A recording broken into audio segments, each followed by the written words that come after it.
Il-ħadd tal-24 ġimgħa matul is-sena, sena ċe.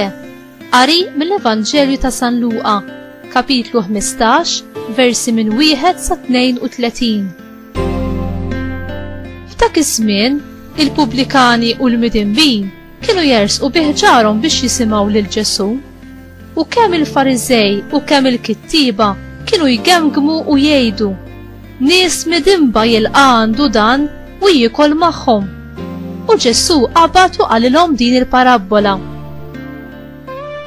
minnu dak fostkom li jkollu 100 naġa u jitlef waħda minnhom u ma jħallix id-99 l-oħra fid-deżert biex imur wara l-mitlufa sa ma jsiba. U meta jsiba, jifraħ biha u jerfaħħa fuq spallejh. Imur id-dar, isejjaħ għandu lil ħbiebu u l-ġirien u jgħidilhom: ifirħu miegħi għax sibt in-naġa li kienet intilfitli. Ngħidilkom li l-istess jiġri fis-smawiet ikun hemm aktar ferħ għal midneb wieħed li jindem milli għal 99 bniedem tajjeb li ma jkollhomx bżonn ta' ndiema.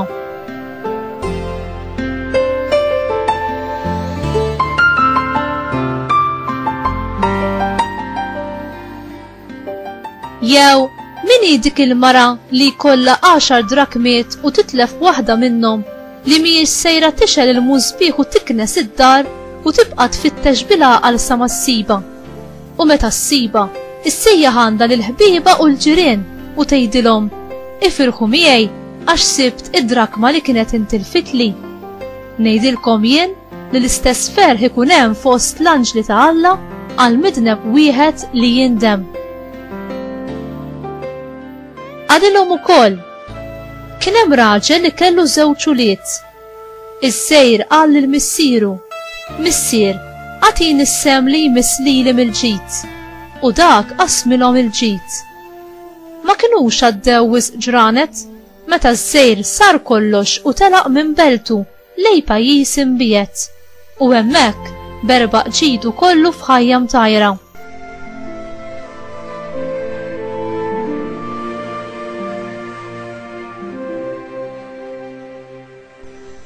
Meta ħela kull ma kellu, fuq dak il-pajjiż waqa' ġuħ kbir u beda jħoss ruħu fil-bżonn. U mar daħal ma' wieħed minn dak il-pajjiż li bagħtu fir-raba tiegħu jira l-ħnieżer. Kien jixtieq kieku jimla zaqqu meqar bil-ħarrub li kienu jieklu l-ħnieżer, imma ħadd ma kien jagħtih.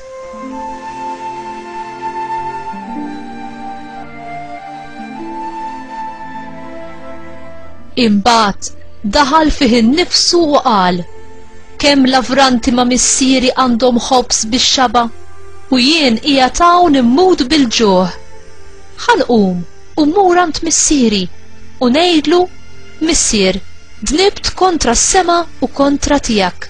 Ma jistħoqlix jisiet nissejjaħ ibnek, żommni b'wieħed mill-lavranti tiegħek. Qam u tela' għal għand missieru. Issa kif kien għadu fil-bot, missieru lemħu u tħassru u bġirja waħda mar inxteħed fuq onqu u bisu. Missier qallu ibnu: dnibt kontra s-sema u kontra tiegħek, ma jistħoqlix jisiet nissejjaħ ibnek. Issa l-missier qal lill-qaddejja tiegħu: isaw, ġibulu l-isbaħ libsa u xiddu ilu, libsulu ċurket f'sebaw u s-sandli f'riġlejh.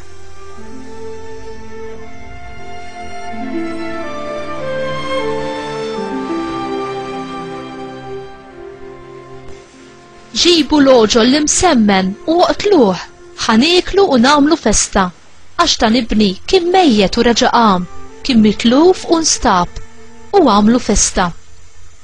Mela ibnu l-kbir kien fl-għalqa. Huwa u riġa lura, kif wasal qrib id-dar, sema daqq u sfin. Sejjaħ wieħed mill-qaddejja u staqsih dak x'kien.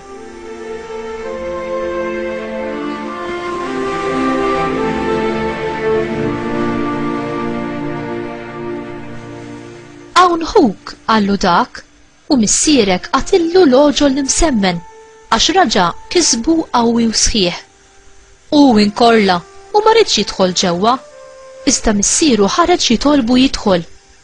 Ara, qal lill-missieru, ili dawn is-snin kollha naqdik, kemmtek ma ksirtilek qatt, u kieku qatt tajtni gidi lili biex nagħmel ikla u nifraħ ma' ħbibi.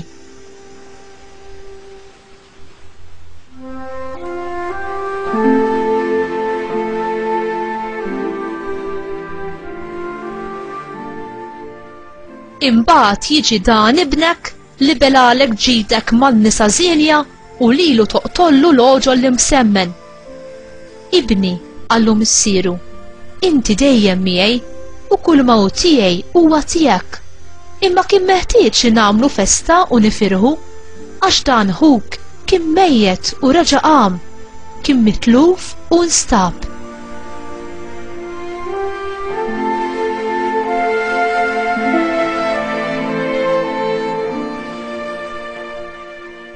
Il-kelma tal-mulej tifħil lilek Kristu.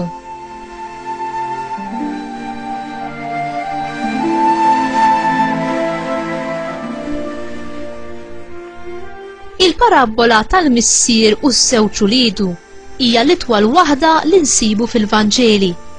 X'inhu il-punt ċentrali tal-istorja? Huwa il-kuntrast bejn liben ubbidjenti u dak disobbidjenti? Jew bejn kif il-missier jitratta liben li kien mitluf u l-mod kif il-missier jiġi ittrattat minn ibnu l-kbir.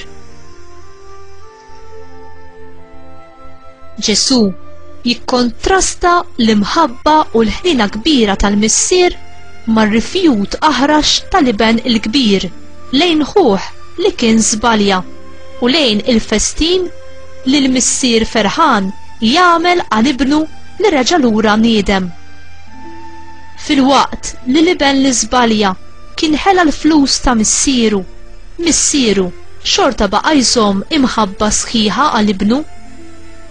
Liben, waqt li kien il-bot minn missieru, tallem ħafna dwaru nnifsu u rrealizza li missieru kien taħ imħabba li ju kien għadu ma irreċiprokax. Kien għadu jrid jitgħallem dwar il-font tal-imħabba ta' missieru għalih. L-umiljazzjoni kbira li sab ruħu fiha meta lanqas seta' jitma' lilu nnifsu bil-ħarrub li kienu jieklu l-ħnieżer u r-riflessjoni tiegħu ta' dak kollu li kien tilef wasslitu għas-soba u d-deċiżjoni li jiddikjara lilu nnifsu ħati u midneb quddiem missieru. Fil-waqt li ittama li jirrikonċilja ruħu ma' missieru u qatt ma seta' jimmaġina li din ir-relazzjoni ser tissewwa b'tiġdid u għaqda sħiħa u kompluta. Il-missier ma kellux bżonn jgħid kliem ta' maħfra lill-ibnu. L-azzjonijiet tiegħu kienu jitkellmu b'mod aktar qawwi u ċar. Il-libsa reali, iċ-ċurkett, l-ikla u l-festa jissimbolizzaw ħajja ġdida, safja, ta' unur u ferriħa għal kull min jirritorna lura lejn Alla.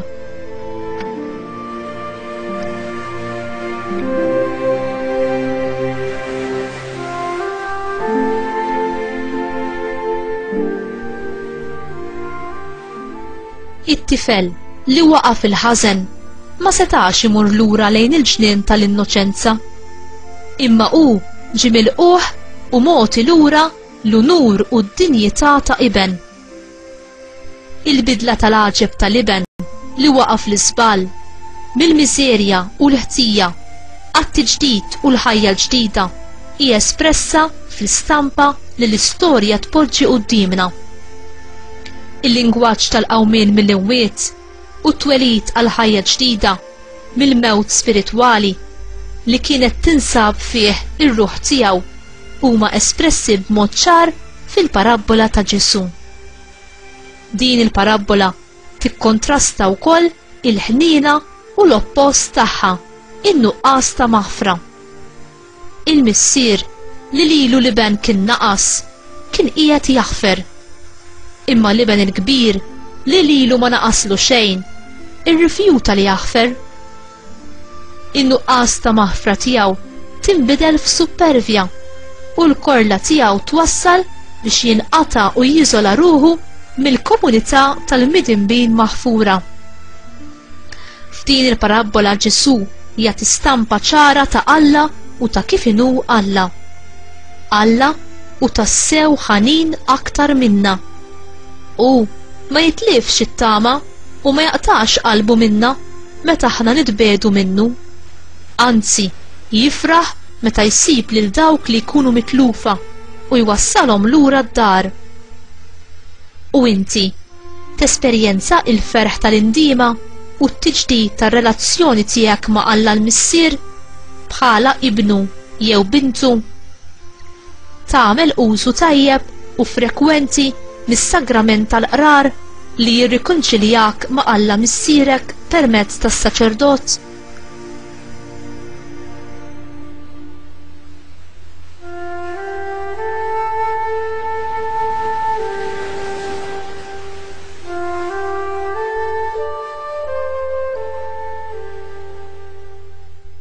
Mulej, għamel li qatt ma niddubita l-imħabba tiegħek u lanqas inkun passiva jew nieħu for granted il-ħniena li inti turi miegħi.